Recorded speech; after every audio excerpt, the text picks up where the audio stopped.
ওমরে ফারুক যে বিশ্বনবীর শ্বশুর এটা অনেকে জানেই না। ওমরে ফারুক রাদিয়াল্লাহু তাআলা আনহু বিশ্বনবীর শ্বশুর ছিলেন, এটা আজকে নতুন শুনছেন। কে কে হাত তোলেন? দেখছেন হুজুর?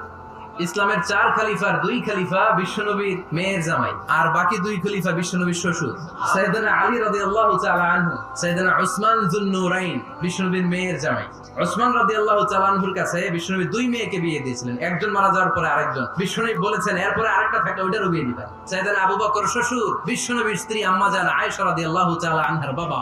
বিশ্বনবীর স্ত্রী আম্মা জান হাফসা রাদিয়াল্লাহু তাআলা আনহার বাবা ছিল সাইয়েদনা ওমর ফারুক। চিল্লায়ে পড়ে আল্লাহু আকবার।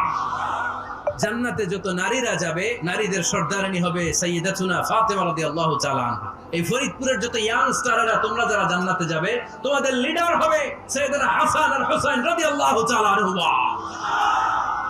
আর বয়স্ক মুরব্বীরা যারা জান্নাতে ঢুকবেন, আপনাদের লিডার হবে সাইয়েদনা আবু বকর আর সাইয়েদনা ওমর ফারুক রাদিয়াল্লাহু তাআলা।